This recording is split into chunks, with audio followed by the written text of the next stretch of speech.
সংস্কার, কিসের স্বাধীন হয়েছে দেশ, কিসের দুর্নীতি বন্ধ হয়েছে।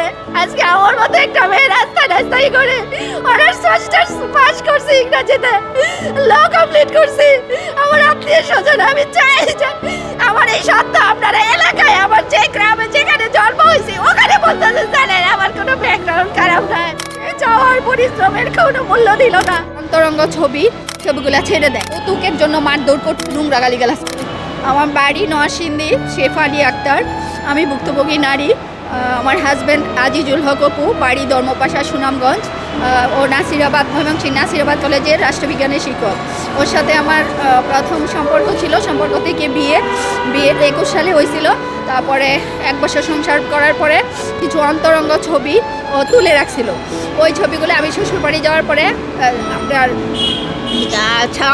যাওয়ার থেকে ওইখান থেকে আসার পরে ছবিগুলো ছেড়ে দেয়। তারপরে এমনিতে যৌতুকের জন্য মারধর করতো। তারপরে ছবি ছাড়া দেওয়ার পরে অনেক দিন আপনার ছবি ছাড়া বন্ধই করে না। পরে যে আমি ওপরে মামলা করি, ওই মামলায় আপনার 7 মাস জেল খাটে। তারপরে হাইকোর্ট থেকে আমাকে বলছে যে ও আপনার সাথে সংসার করবে, শুধু সংসার নর্মালি না, ভালোভাবে করবে। তারপরে ওখান থেকে আসার পরে আমারে তারপরেও মারধর করতো, কোনো টাকা পয়সার মানে কোনো কিছু বেয়ার করতো না। বাসা ভাড়া, চলাফেরার যা লাগে মানে সব কিছু আমি বেয়ার করতাম। আমার আগে চাকরি করতাম, টিউশনি করতাম, সমস্ত টাকা পয়সা ওর তলেই ব্যয় করতাম। কারণ ওরে আমি মানে কী বলবো, যে ওর জন্য আমি বাবার সম্পত্তি নিয়ে আসছি, বুঝছেন। আমি এত পরিমাণ মানে আমি ফর্সা সুন্দর দেখতে পারতাম না, কিন্তু আল্লাহ ও খালি বলতো তোমার সাথে আমার পরিচয় করাইছে, ও অনেক ফর্সা সুন্দর কিন্তু, বুঝছেন। কিন্তু আমি এরকম, আমি তো বেশি এটা সুন্দর না, তারপরে আমি ওর সাথে সম্পর্ক করতে চাইতাম না। যাই হোক, ও যেভাবে হোক করছে, এটা আমি আল্লাহরেও বলি যে আল্লাহ হয়তো ভাগ্যে রাখছে। তারপরে ওখান থেকে মারধর করার পরে কোয়ার্টারে ছিলাম জেল থেকে আসার পরে।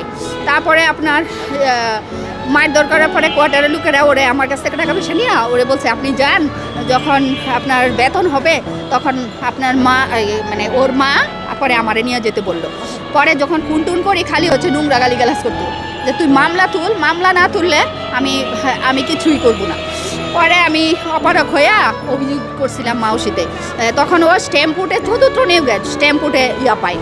তখন ওনারা হচ্ছে অনেক চেষ্টা করছে, দিদিরা এখান থেকেও চেষ্টা করছে যে সংসারটা হোক, আমরা চাই না সংসারটা ভাঙার জন্য। তারপরে দিদির কথা শুনে নেয়, পরে এমপিও দেয় নাই। পরে ও করছে কি 5ম নিয়োগে ইয়াতে ঢুকে গেছে, নাসিরাবাদ, ময়মনসিংহ নাসিরাবাদ কলেজে। তো ওখানে ঢুকার পরে আমি জানতে পারছি, ইয়াতে দোকানে যায় জানছি ওর রেজিস্ট্রেশন নাম্বার দিয়া, নিবন্ধন নাম্বার দিয়া। পরে এই রাতে যোগাযোগ করার পরে আমি ময়মনসিংহ যাওয়ার পরে প্রিন্সিপালের কাছে দরখাস্ত দেই, পরিচালকের কাছে দরখাস্ত দেই, মাউসির। তো ওনারা ওরে ডাকছে, মাউসির আজহারুল স্যার, উনি খুবই ভালো মানুষ, ওনার জন্য আমি এখনও দোয়া করি। স্যার থাকলে আজ ওর এমপিও হতো না। তারপরে উনি যখন চলে যায়, তারপরে আসছে আলিফুদ্দিন, এর আগে ছিল ভারপ্রাপ্ত ফেরদৌস আহমেদ ভূঁইয়া। উনি আমার এখান থেকে হেড অফিস থেকে ফোন করছে যেন ওর এমপিও না দেয়। তারপরে উনি আমারে বললো যে আমারও তো বোন আছে, আজকে যদি আমার বোনের জীবন তসতস করে দিত তাহলে আমি সেম বিচারটাই করতাম। আজকে সেই লোক কীভাবে আমারে পরে চিঠি পাঠাইছে, উনি বলে যে আমরা একটা চিঠি পাঠাবো, তখন ওরে একবারে এখান থেকে বরখাস্ত করে দিব। এই কথা বলে চিঠি পাঠাইছে, ওই চিঠির তদন্ত মানে কোনো কিছুই লেখা নাই। আমি যা ডকুমেন্টস দিছি খালি তুইলা দিছে। পরে এখানে নাকি দিছে মাউসির হেড অফিসে।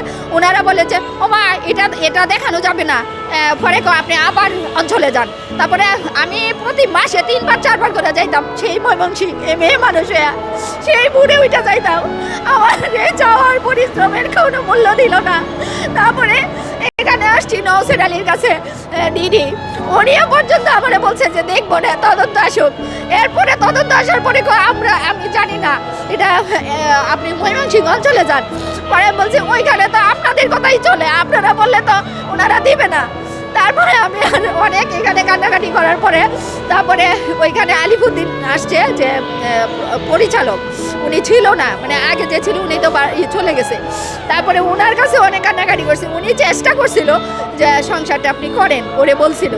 কিন্তু লাস্টে উনি আবার কইলো যে ও তো এমপি পায়। বুঝি কীভাবে পায়, আপনি আমারে বুঝান কিভাবে পায়? আপনার জন্য কি আরেক নীতি? তাহলে কিসের দেশ সংস্কার, কিসের স্বাধীন হয়েছে দেশ, কিসের দুর্নীতি বন্ধ হয়েছে? আজকে আমার মতো একটা মেয়ে রাস্তায় রাস্তায় করে মাস্টার্স পাস করছি ইংরেজিতে, ল কমপ্লিট করছি।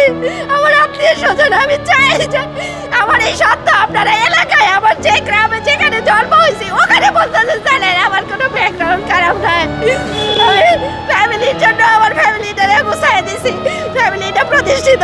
আজকে আমার মা ভাই বোনের কাছে এমন কালার করছে, আমার পতিতা মনে চলছে। আমি কোথাও বিচার পাই না যে কোনো একটা প্রেস ক্লাবে গেলে বা হচ্ছে কোনো সাংবাদিক অফিসে গেলে টাকা চাই, যে সংবাদ সম্মেলন করতে গেলে টাকা লাগবে।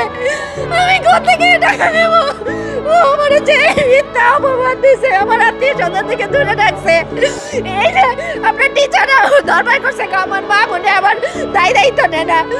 ও আমার সাথে সম্পর্ক করছে, বিয়ে করছে, সংসার করছে, সব কিছু চাই না শুনে যে আমার মা বোনের কি জন্য আমারে দেখতে পারে না। এখন আমার কোনো একটা মেয়ের নগ্ন ছবি যদি কোনো মা ভাই বোনে দেখে, আত্মীয় স্বজনরা দেখে, তখন তাদের মনের মধ্যে যদি কিছু না হয় তাও খারাপ ইয়া চলে আসবে যে আমার মেয়েই খারাপ। আমি এটাই আপনাদের মাধ্যমে এই বিচারটুকু চাই, ওর যেন মামলা চলাকালীন অবস্থায় আমি আইনের ছাত্রী হিসাবে আমি এতটুকু বিচার আপনাদের কাছে চাই, যেন বেতন বন্ধ করে মাউসি সচিবদের কাছে আমার এটাই আবেদন। আর যেহেতু না পারবেন, উনি সচিব মহিলা, উনি নারী, উনি নারীদের কষ্টটা বুঝুন। আমি এটা চাই যে স্বরাষ্ট্র উপদেষ্টা যেন ওর পুলিশ ভেরিফিকেশন করে। আমি আপনাদের মাধ্যমে এতটুকু বিচার চাই, যেন আমার মতো কোনো মেয়ে যেন এই নিউজটা যেন প্রত্যেকটা পৃথিবীর সবাই যেন দেখে যে কোনো মেয়ে যেন ওর কাছে বিয়ে না দেয়। এখনো ও কত মেয়ের সাথে ঘুরে, ওই নাজিরাবাদ কলেজের ছাত্ররা বলে আমারে ওরে রিক্সায় মেয়েদের নিয়ে ঘুরে। সম্পর্ক ছিল, আপুটা জেল থেকে আসার পরে ওরে বুঝাইছে যে ও আমার ছোট বোন, ওর সাথে সংসারটা করেন আপনি। এই আপুটা গাজীপুরে থাকে, সবসময় মেয়েটার প্রশংসা করতো, নাকি ডিম বাজি ভালো করতো। আর আমি এত খাবার দাবার আল্লাহর কাছে এই বিচার হয়তো আমি পাবো না যে এত ভালো মন্দ রান্না করে নিচে না খায় ওরে খাওয়াইতাম। যদি 2 কেজি মাংস রান্না করতাম সব ওরে খাওয়াইতাম। এত মানে আমি যত্ন করতে আমার কোনো দিকটা ওরে দেয় নাই, সব দিকটা ওরে আমি এত সুখে রাখছি। তারপরেও আমার সাথে এমন পরিচয়, আগে ফোনে কথা হতো, পরে ফেসবুকের মাধ্যমে কথা হইতো। আমার এখানে স্ক্রিপ্ট আছে আপনারা স্যার, আপনার 4 বছরই। এখন তো জেলে না, জেল থেকে আসার পরে তো ঢাকাতেই ছিল আমার সাথে।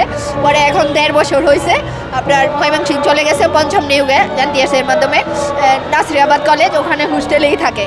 আর সভাপতি ওরে বের করে দিয়েছিল বলছিল, কিন্তু একজন গভর্নিং বডি সভাপতিই পারে ওরে একটা বিচার করতে। তারপর ওনারা যদি প্রিন্সিপাল বলে যে আমি অনেক চেষ্টা করছি, তারপরেও নাকি কথা শুনে নাই ও।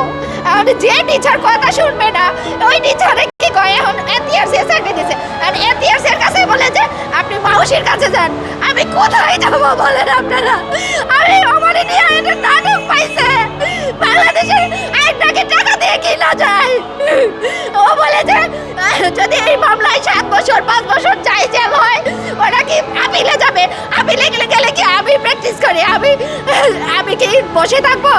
আর ও টাকা দিয়ে আমার মনে হয় না যে কোনো নারী নির্যাতনের মামলা, তারপরে পর্নোগ্রাফি আইনের মামলা কোনোদিন কোনো জাজ, কোনো হাইকোর্টের লয়ার কোনোদিন টাকায় বিক্রি হয়ে যাবে, এরকম আমার মনে হয় না।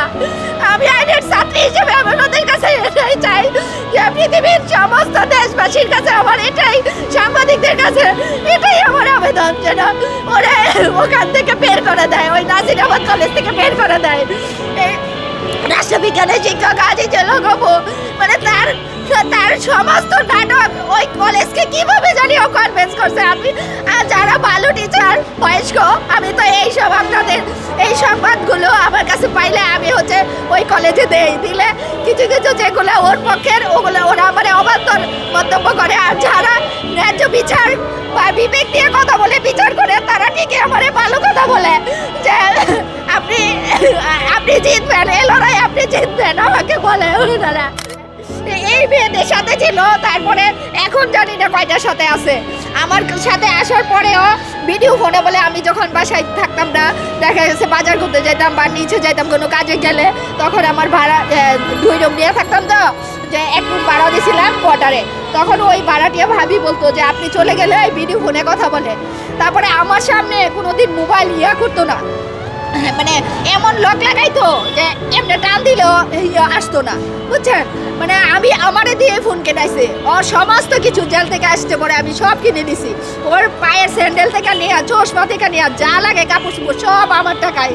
কিন্তু আজকে কিভাবে এগুলো অস্বীকার করে?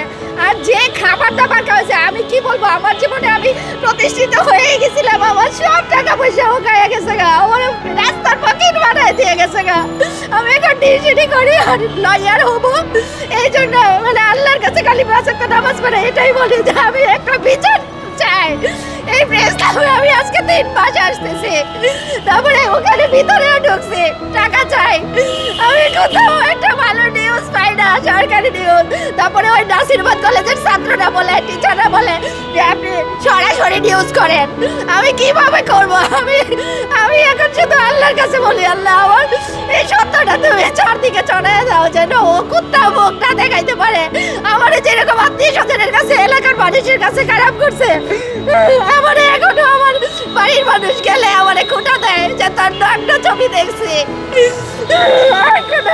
কোনো মেয়েদের জীবনে যেন এরকমও না করতে পারে।